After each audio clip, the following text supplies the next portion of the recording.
reactions on the latest announcement or the decision by the Karnataka cabinet.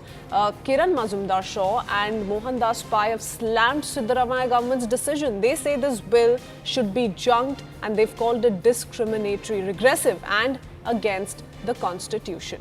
So those are the kind of reactions that are now coming in. Let me take in a word from Ritu, my colleague, joining us with more details. Take us through the contours of what, essentially this bill means, Ritu, and why there is a little bit of a criticism coming in from the likes of Mr. Mazumdar-Shaw and Mohandas Pai. They're well renowned in their respective fields and they say that this is in fact a regressive decision, discriminatory. Well, you see, there was a long-standing demand from the pro-Canada activists here in the Karnataka that the government should actually prefer Kannadigas for the job. And on that line, you see, the government was also mulling over it. And now finally, in the cabinet meeting, that the government has decided to prefer locals, in fact, in the grade C and grade D jobs. And that's the reason why we are seeing this, that the government is in fact facing that backlash as well, where you have the reactions now coming in, where this whole bill has been now being called as in the one which is actually against the constitution, discriminatory as well.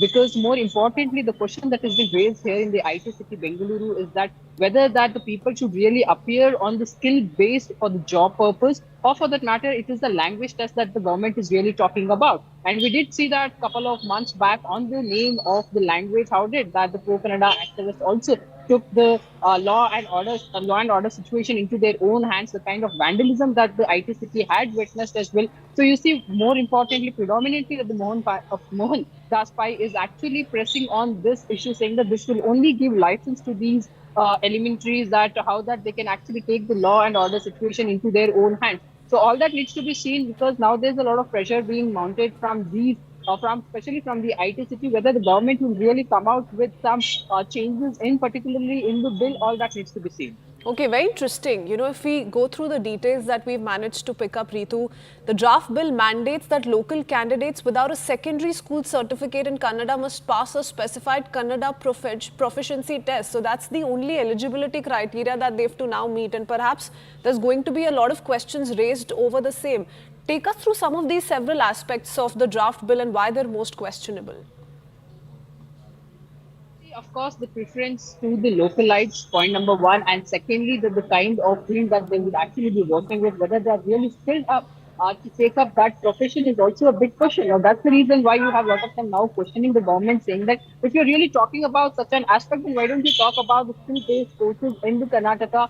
Why don't you speak about the IT colleges as well? That why don't we try and take up some skill programs for these youngsters, that they are skilled up enough that they can actually prefer the job for a long time. But and also more importantly, the third question that is also being raised is that how long will these youngsters be able to survive in such a job is also a question, because it's all about the skill that is required for a job. So yes, multiple questions now being raised against the bill as well as against the government.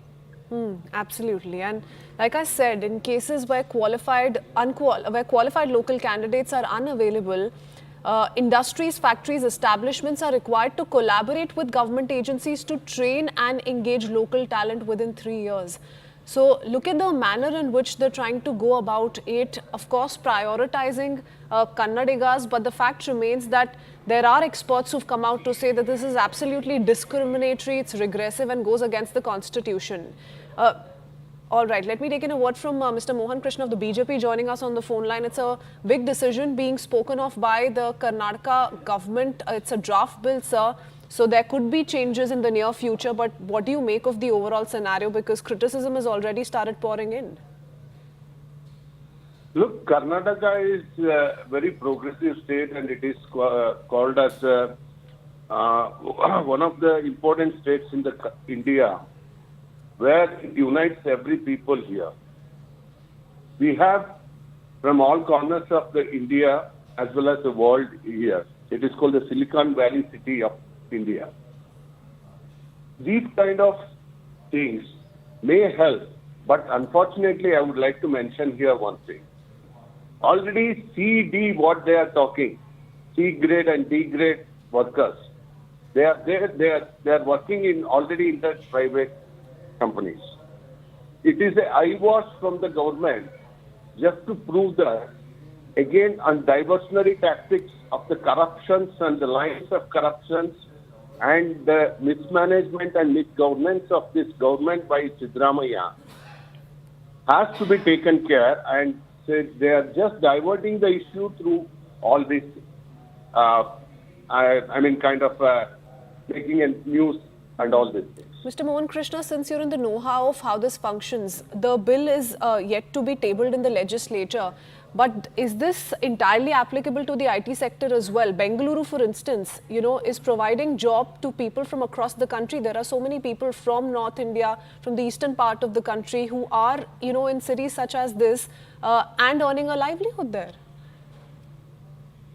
That's what I was mentioning earlier in my statement also. See, Karnataka, especially Karnataka, is a place where you find every corner of the country people are skilled workers. In IT, you need skilled work. C grade and D grade jobs in IT. It is a of this. This government is not able to provide jobs. When we were in Okay, Mr. Krishna, we'll reconnect with you in just a bit. We don't have a very clear audio line with you. I want to go across to my colleague Ritu once again. Ritu, you must establish for us the several categories that this draft bill speaks of. How is this going to be applicable, for example, to the private sector, to the IT sector in specific, the different hierarchical bands within these sectors? How does it really work out? What is the proposal all about? See, so far what we are learning from the draft bill is that, of course, the preference through this bill has been given to the grade C and grade D companies, where that the local should actually be preferred first place, what has been stated. And you see what that the bill is also talking about, the exemption when it comes to the companies in their tax payments as well.